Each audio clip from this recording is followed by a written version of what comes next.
ওই দেখো আমার শাশুড়ি, ওই দেখো বউ। চল এখন ভিডিওটা দেখ। মরে গেলে সব শেষ, তাই যাই জীবনে হয়ে যাক না কেন আমি সবসময় হাসি খুশি রাখার চেষ্টা করি। আমার শ্বশুর শ্বশুর হোক বা পরিবার হোক বা যে কেউ হোক, আমার সামনে কেউ আসলে সে দুঃখ ভুলে যাবে ভাই, তার যাই হয়ে যাক না কেন। আর সেরকম হাসি খুশি নিয়েই আমি শিলিগুড়িতে যাচ্ছি একটা বিগেস্ট প্রজেক্টের শুটিং এর জন্য। শুটিংটা আগুন হয়েছে, আমার জীবনে এখনো পর্যন্ত সব থেকে বেস্ট কোয়ালিটির শুটিং হয়েছে। শুটিং করে বাড়িতে এসেছি, কিন্তু বাড়িতে এসে দেখি অ্যাঞ্জেল অসুস্থ। তাই সঙ্গে সঙ্গে অ্যাঞ্জেলকে ডক্টরের কাছে আমি নিয়ে যাচ্ছি। তাকেও ঘুমাচ্ছে, এমন ভেবো না যে ও সিরিয়াস। আর আজকের এই ভিডিওতে আমি প্রথমে বললাম আমি সবসময় হাসি খুশি থাকি, এবং আমি এটাও বলে রাখছি বস, যদি আমি জানি 2 মাস পরে আমি মারা যাব, আমি হাসি খুশি থাকবো। কারণ আমি জানি মৃত্যু তো অনিবার্য ভাই, কেউ আটকাতে পারবে না। বরং আমরা যদি দুঃখে থাকি আমাদের আরো মৃত্যুটা হয়তো এগিয়ে আসবে। আমি এরকম মনোবলের ছেলে, আর এই মনোবলটা আমি আমার টিম থেকে শুরু করে যারা সামনে আসে তাদেরকে দিই। এইরকম মনোভাবের ছেলেটাও দুর্বল হয়ে যায়, মানে আমার কথা বলছি, আমি শুধু একটা কারণে জীবনে দুর্বল হই। কত বিপদ আসে আসুক আমি দুর্বল হই না। আমি দুর্বল হই শুধু একটা কারণে, যখন আমার পরিবারের কেউ অসুস্থ হয়। তাই সবসময় দেখবে আমি আমার মা বাবা বলো পরিবারের যে কেউ অসুস্থ হয়ে গেলে আমি ট্রিটমেন্টের কোনো খামখেয়ালি রাখি না। ইভেন ঠাকুমা অসুস্থ আমি কোনো ভিডিওতে নেই না। কোচবিহারের শুভম হসপিটালে মাসে 2 বার করে নিয়ে যাই, ঠাকুমাকে সুস্থ করতে হবে। কিন্তু এবার অসুস্থ অ্যাঞ্জেল প্রিয়া, কিন্তু বিশ্বাস করে অ্যাঞ্জেল প্রিয়া আমার জীবনের সব থেকে বড় শক্তি, আমার বিপদের সব থেকে বড় বন্ধু। তাই বলে আমি অ্যাঞ্জেল প্রিয়ার জন্য ভাই ভিডিও সবকিছু ছেড়ে দিই। যেমন বিয়ের সময় তোমার দেখেছো আমি ভিডিও চাইনি, আমি রোজ ভিডিও ছাড়ি। এবার অ্যাঞ্জেল প্রিয়ার সমস্যা, তারপরেও আমাকে ভিডিওর কাজ করতে হচ্ছে, কারণ আমি কথা দিয়েছি 15 জুলাই আমার একটা গান আসবে। কথা দিয়েছি যেহেতু তোমাদের, আমাকে করতে হচ্ছে। তোমরা একটু শুটিং এর সেট আপ গুলো দেখো, যারা বোঝো শুটিং সম্বন্ধে তারা বুঝতে পারবে যে কত বড় এক্সপেকটেশন বা কত বড় এটা একটা শুটিং।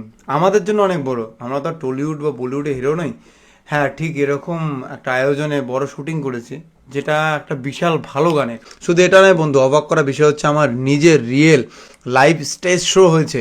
সেই স্টেজ শোতে রিয়েল ফ্যান বলবো না আমি, ফলোয়ার্স যারা আছে বা ভাই বন্ধু যারা আছে, তো তাদেরকে দিয়ে শুটিং করিয়েছি। মানে আমার অরিজিনাল লাইফ স্টোরি, মনে করো আমি স্টেজ শো করি তো সেটাই তুলে ধরেছি। আবার real stage show, real audience.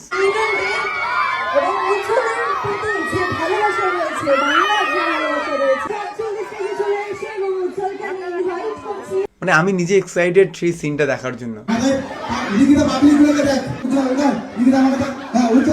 আসলে আমার কোনো ভিডিওতে ভিউজ না আসলে আমি ঘুমাতে পারি না, পরের ভিডিওতে আমাকে ভিউজ আনতেই হবে। কিন্তু কিছু কিছু কাজ হয় সেগুলো নিজে স্যাটিসফাইডের জন্য হয়, তার মধ্যে অন্যতম কাজ এটা।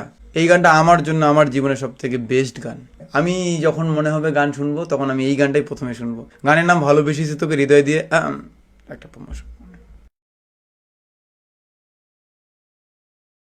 এটা একটা প্রিমিয়াম গেম, লিঙ্ক প্রথম কমেন্ট আছে, যাও। যাই হোক ভাই, গানটার জন্য অপেক্ষা করো, 15 জুলাই আসবে।